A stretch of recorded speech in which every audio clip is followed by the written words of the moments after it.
ಅಹಮದಾಬಾದ್ ವಿಮಾನ ದುರಂತ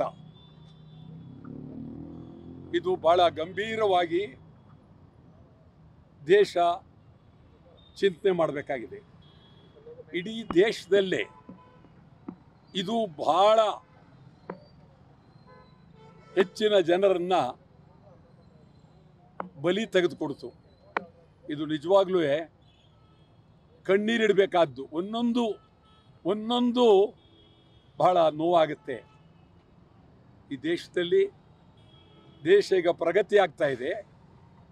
ಪ್ರಗತಿಯಾಗುವ ದೇಶದಲ್ಲಿ ವಿಮಾನಯಾನ ಜಾಸ್ತಿ ಆಗ್ತಾ ಇದೆ. ವಿಮಾನಯಾನ ಜಾಸ್ತಿ ಆದಾಗ ವಿಮಾನಗಳ ಸುರಕ್ಷತೆ, ರಕ್ಷಣೆ ಭಾಳ ಪ್ರಾಮುಖ್ಯ. ಇದು ಈಗ ವಿಮಾನಗಳನ್ನು ಪ್ರತಿಯೊಬ್ಬರು ಹಿಡಿತಾ ಇದ್ದಾರೆ. ಅವರವರೇ ಸಿನಿಮಾ ನಟರುಗಳು ಹಿಡಿತಾ ಇದ್ದಾರೆ, ವ್ಯಾಪಾರಸ್ಥರು ಹಿಡಿತಾ ಇದ್ದಾರೆ, ಭಾರಿ ಶ್ರೀಮಂತಗಳೆಲ್ಲ ಹಿಡ್ತಾ ಇದ್ದಾರೆ. ಕಾರುಗಳ ರೀತಿಯಲ್ಲಿ ವಿಮಾನಗಳನ್ನು ಹಿಡ್ತಾ ಇದ್ದಾರೆ. ವಿಮಾನಗಳನ್ನು ನಾವು ಸುರಕ್ಷಿತವಾಗಿ ಭಯಭೀತಿ ಇಲ್ಲದೆ ಆಕಾಶದಲ್ಲಿ ಹಾರಾಡುವಂತೆ ಈ ದೇಶ ಮಾಡಬೇಕಾದಂಥ ಮೊದಲನೇ ಕೆಲಸ ಟೆಕ್ನಿಕಲ್ ಸಂಪೂರ್ಣ ಏನಿದೆ ಅಂತೇಳಿ ಯಾವ್ಯಾವ ಕಂಪನಿಯವರು ವಿಮಾನಗಳನ್ನು ತಯಾರು ಮಾಡ್ತಾರೆ ಆ ಕಂಪನಿಯಲ್ಲಿ ಇರ್ತಕ್ಕಂಥ ವ್ಯವಸ್ಥೆಯನ್ನು ಇದೆಲ್ಲವನ್ನು ಮಾಡಬೇಕು. ಇವತ್ತು ಅವರಿಗೆ 1 ಕೋಟಿ ಅಂತ ಘೋಷಣೆ ಮಾಡಿದ್ದಾರೆ. 1 ಕೋಟಿ ಅಲ್ಲಿ ವಿಮಾನದಲ್ಲಿದ್ದವರೇ 100 ಕೋಟಿ ಆಸ್ತಿವಂತರು ವಿಮಾನದಲ್ಲಿದ್ದರು. ನೀವು 1 ಕೋಟಿ ಅಂದರೆ ಅರ್ಥವಿಲ್ಲದ. ಕನಿಷ್ಠ ನೀವು ಕೊಡುವ ಹಣಕ್ಕೆ ಗೌರವನಾರು ಬೇಕು. 10 ಕೋಟಿ ಕೊಡಬೇಕು. ನೀವು ವಿಮಾನಯಾನದಲ್ಲಿ ಸತ್ತವರಿಗೆ 10 ಕೋಟಿ ಕೊಡಲೇಬೇಕು. ನಿಮ್ಮಲ್ಲಿರ್ತಕ್ಕಂಥ ಹಣ ಇದೆಯಲ್ಲ 10 ಕೋಟಿ ಕೊಡೋದ್ರಿಂದ ಭಾಳ ಅನುಕೂಲ. ಅದ್ರ ಜೊತೆಗೆ ಯಾರ್ಯಾರು ಬೇರೆ ದೇಶದವ್ರು, ಇಂಗ್ಲೆಂಡ್ನವ್ರು ಸತ್ತಿದ್ದಾರೆ, ಬೇರೆ ಬೇರೆ ದೇಶದವ್ರೆಲ್ಲ ಸತ್ತಿದ್ದಾರೆ. ನಮ್ಮ ದೇಶದ ಇತಿಹಾಸ ಇರ್ತಕ್ಕಂಥ ವ್ಯಕ್ತಿ ಲಂಡನ್ಲಿರ್ತಕ್ಕಂಥ ಅವರು ಬದುಕುಳಿದಿದ್ದಾನೆ ಭಾಳ. ಆ ಬದುಕುಳಿದಿರ್ತಕ್ಕಂಥ ವ್ಯಕ್ತಿ ವಿಶ್ವನಾಥ್ ಕುಮಾರ್ ಅಂತೇಳಿ ಬದುಕುಳಿದ. ಭಾಳ ನಿಜವಾಗ್ಲೂ ಇಡೀ ದೇಶ ಗೌರವ ಕೊಡಬೇಕು, ರಾಷ್ಟ್ರಪತಿ ಪ್ರಶಸ್ತಿ ಕೊಡಬೇಕು, ಅವರಿಗೆ ಮೃತ್ಯುಂಜಯ ಅಂಥೇಳಿ ಹೆಸರಿಡಬೇಕು. ಈ ದೇಶದಲ್ಲೇ ಮೃತ್ಯುಂಜಯ, ಸಾವನ್ನು ಗೆದ್ದವನು ಮೃತ್ಯುಂಜಯ, ಈ ಹೆಸರನ್ನು ದೇಶದಲ್ಲಿ ರಾಷ್ಟ್ರಪತಿಯವರು ಘೋಷಣೆ ಮಾಡಬೇಕು. ಇದು ಬಹಳ ಗಂಭೀರ. ಕರ್ನಾಟಕದಲ್ಲಿ RCB ವಿಜಯೋತ್ಸವ, RCB ಆಟಗಾರರು ಗೆದ್ದು ನಮಗೆ ಗೌರವ ತಂದಿದ್ದಾರೆ.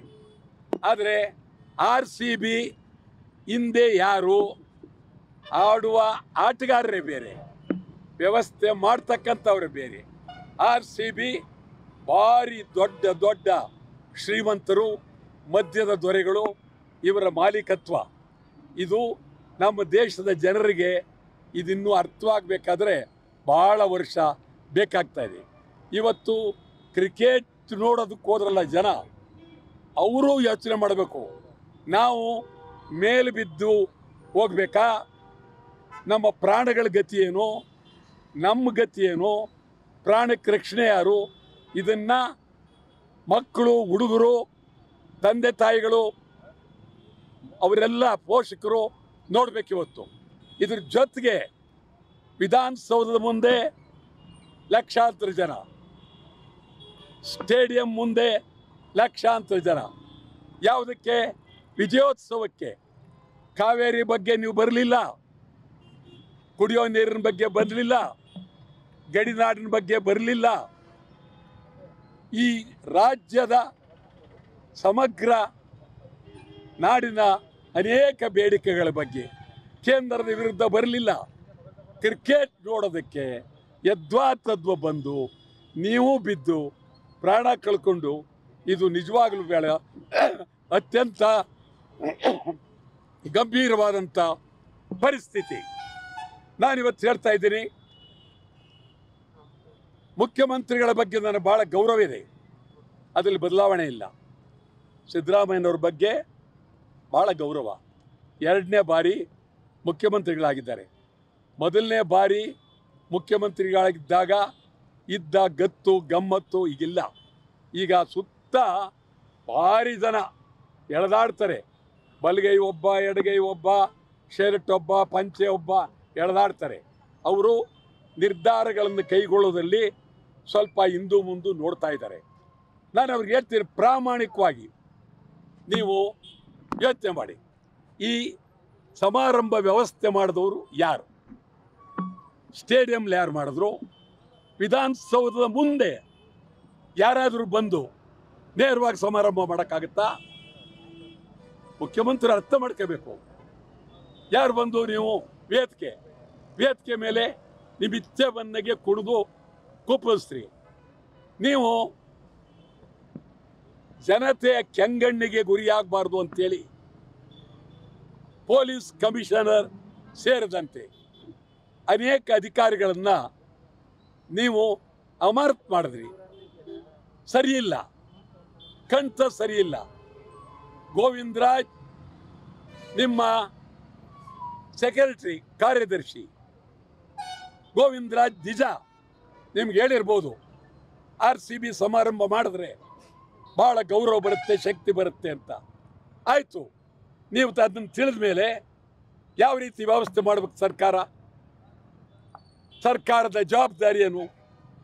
ಗೃಹ ಮಂತ್ರಿಯವ್ರ ಜವಾಬ್ದಾರಿ ಏನು? ಉಪಮುಖ್ಯಮಂತ್ರಿಯವ್ರ ಜವಾಬ್ದಾರಿ ಏನು? ಮಂತ್ರಿಗಳ ಜವಾಬ್ದಾರಿ ಏನು? ಪೊಲೀಸ್ ಇಲಾಖೆ ಅಧಿಕಾರಿಗಳನ್ನು ಕರೆದು ಮಾತನಾಡಿದ್ರ ಏನು ಮಾಡಬೇಕು, ಮಾಡಬೇಕು ಅಂತೇಳಿ. ನೆನ್ನೆ ಮ್ಯಾಚ್ ಆಗಿದೆ, ಇವತ್ತು ಬೆಳಿಗ್ಗೆನೆ ಯಾಕೆ ಮಾಡಿದ್ರಿ ನೀವು? 1 ವಾರ ಬಿಟ್ಕೊಂಡು ಎಲ್ಲ ವ್ಯವಸ್ಥೆ ಮಾಡ್ಬೋದಾಗಿತ್ತು. ನೀವು ತಿಳ್ಕೊಂಡಿರ್ಬೋದು, ಒಂದೊಂದು 25 ಲಕ್ಷ ರೂಪಾಯಿ ಕೊಟ್ಬಿಟ್ರೆ ಸೊರೋಯ್ತು ಅಂತೇಳಿ. ಸಮಾಧಿಯ ಮೇಲೆ ಮಗನನ್ನು ನೆನೆದು ಗೋಳಾಡ್ತಿರ್ತಕ್ಕಂಥ ದೃಶ್ಯ, ಕಣ್ಣೀರಿಡುವ ಕತೆ. ಪ್ರತಿಯೊಬ್ಬ ಸತ್ತಿರುವ ವ್ಯಕ್ತಿ ಮಕ್ಕಳ ಬಗ್ಗೆ ನಾವು ಮಾತನಾಡೋದಾದರೆ ನಿಜವಾಗ್ಲೂ ಭಾಳ ಅನ್ಯಾಯ.